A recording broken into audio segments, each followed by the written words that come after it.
This PlayStation 4 doesn't really need an introduction. Last week I purchased this from eBay, I tried to fix it in a video and I put it up on my channel. In short, the issue is that I don't get any display on the console. I would suggest watching last week's video before I get into this one. I will leave a link for that video in the description down below. We're revisiting this today. Hopefully I can get it fixed. Let's go.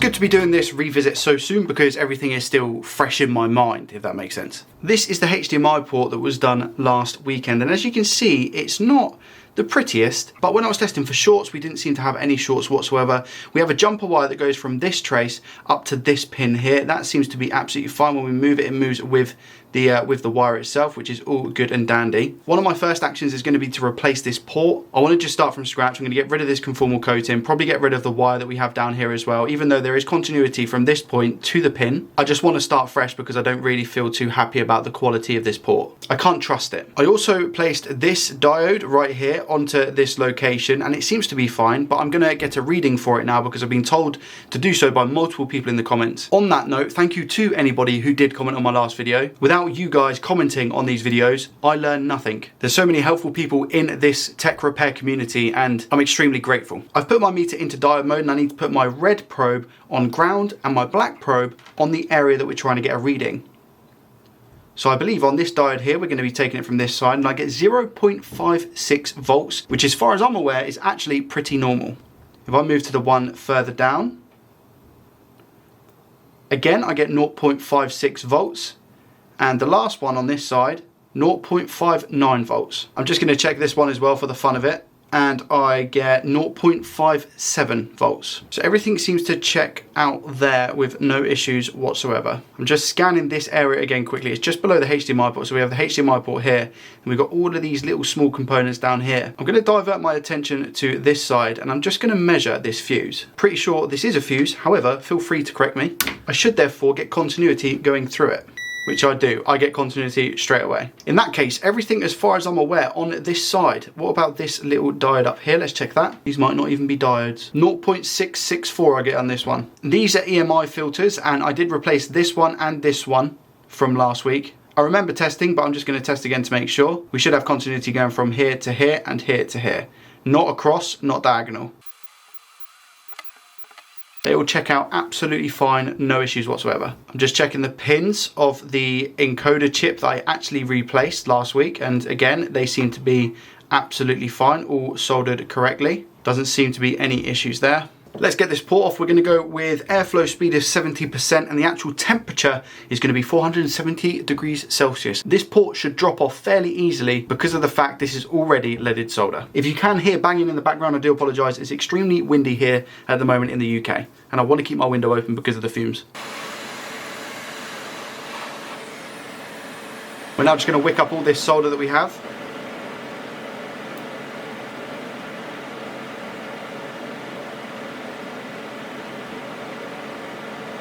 Straight away I'm recognising that I need a bigger tip. We need a bigger boot! Put a drop of flux on as well to help it flow. Round 2, fight.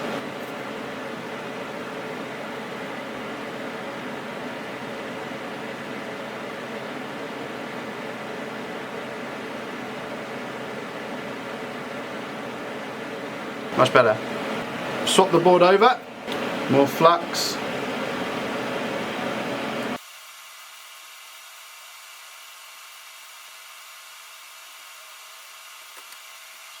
My dinner had literally just arrived, so the flux has now gone hard, but I'm going to put my hot air station to 200 degrees Celsius at 50% airflow, just to make it hot again so it's easier to clean.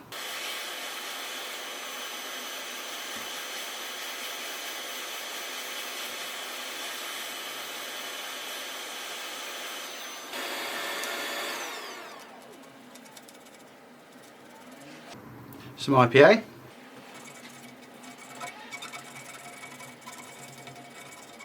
Now we just scrape off the conformal coating. Slowly. I'm just going to desolder this bit because I don't want to rip anything. Nice. Again, some IPA and a clear up. Again, I'm just looking for anything obvious that might be standing out, but I can't see anything wrong with any of the other pads. They all seem to be intact. All of these vias here go to a pad, and I was just checking to see if there was any marks in between that would cause the line to be cut, but it doesn't look like it. They all look absolutely fine. So I'm going to clear out these ground holes, and then I'm going to tin up these pads again, and we're going to try and put a port on.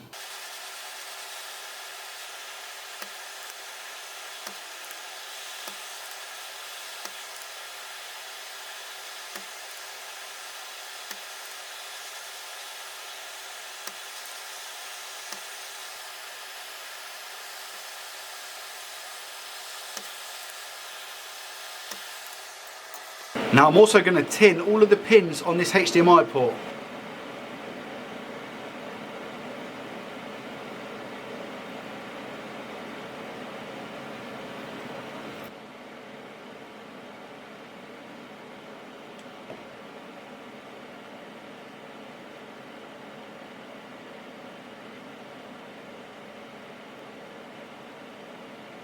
Just enough solder on these pins so that when I heat the board, it should take nicely to it. Now it's board prep time again. We're going to put some flux over these pads, and then we're going to tin them with some leaded solder.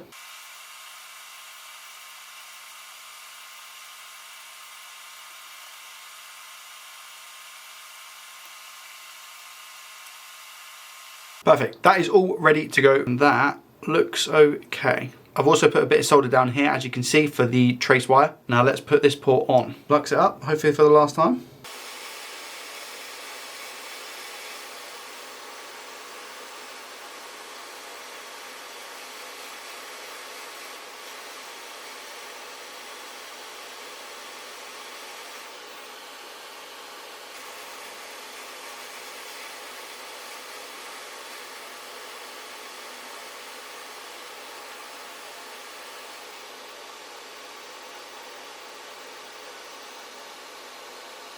To me, on the face of it, these all look solid, but obviously I'm just going to test each individual one.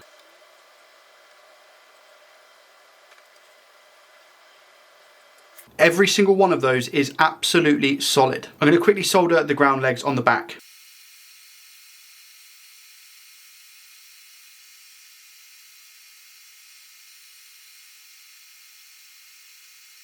I know these are absolute monsters of solder balls, but I can't help it. The first person who worked on these stripped back the conformal coating, which joined them in the middle.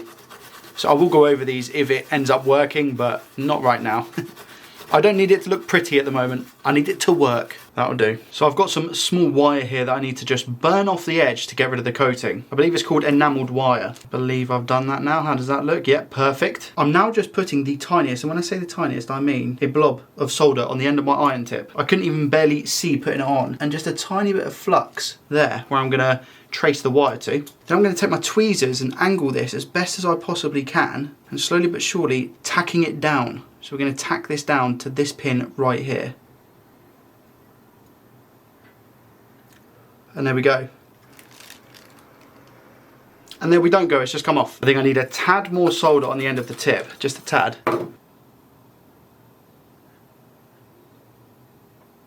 There we go. When I move the wire, you see how the pin's moving? That's how it should be. Good. Then we need to get it down to here. So I need to make a nice little bend.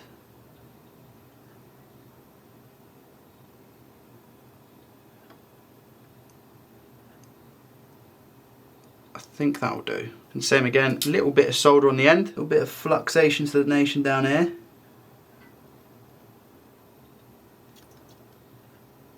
After getting the cut, I don't think that's strong enough though, so I need another little bit of solder, a tiny bit.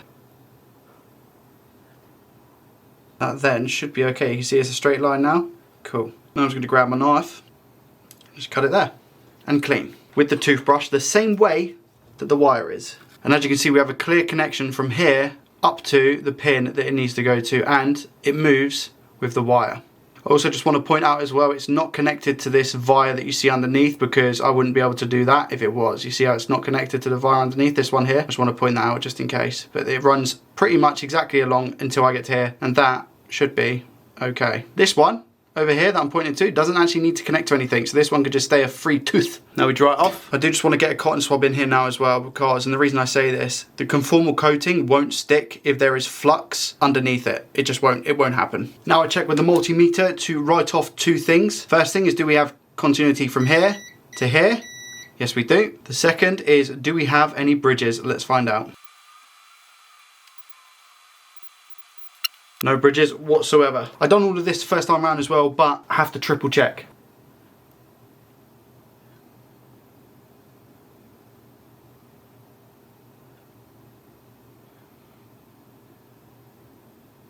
That is probably considered a lot of conformal coating, but I also feel like that is what we love to see. Now we cure it with a UV pen. I'll skip this part. This should now be solid. We've had a bit of a leakage. It's okay. It's under control. It's also on the pins at the top, but that should be fine. And just one last clean with the toothbrush. Make sure we get rid of as much flux as possible. This is the end product. Should be good to go. We're going to test, see if it works. If not, don't know what I'm going to do next. If this doesn't work, I have no idea on what to do next. I've turned the PlayStation 4 on and I've got it to the white light. I just haven't put the HDMI cable in yet, because I don't want to. HDMI port is going in 3, 2, 1.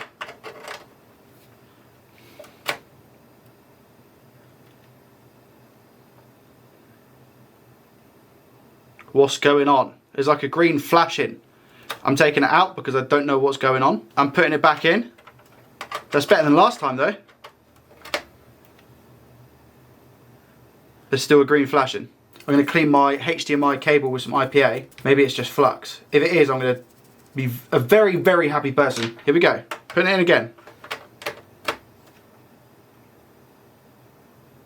I've still just got a green image. I don't know what that is. I have no idea. So what I'm going to do is I'm going to have my camera looking at a different screen, which is this one. And I've plugged the HDMI in. And I'm going to plug this HDMI into this screen. The screen is on. I just want to see if it's recognised. Let's go. I plugged in the HDMI cable. Do we get anything on it? Yes, we do. Come on, let's go. Why is it not working on there? Maybe it's the capture card and it's just, it doesn't like, is it DCHP or DHCP? I think it's DHCP. Maybe that's what it is, but it works, man. It was the port. If you didn't see the video last week as well, we were actually missing a few like components around. I replaced the encoder. This is incredible. The fact that this is on and working is nuts. I'm just going to put some flux around the port on this side to just make sure that it holds in place.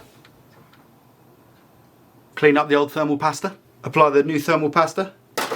Yes, that is me now in my dressing gown, and yes, that is the PlayStation 4 now working on OBS. I had to disable HDCP for this to work. For some reason, whenever you turn it on, it just as a disco. The setup for the PlayStation worked. We seem to have no issues whatsoever. And one thing I will confirm is that it also takes discs.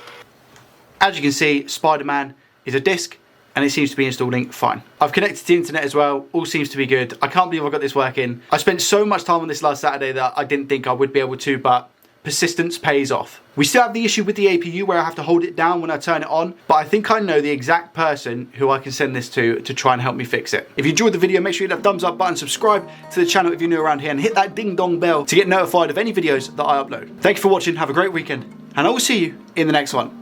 Peace, let's go.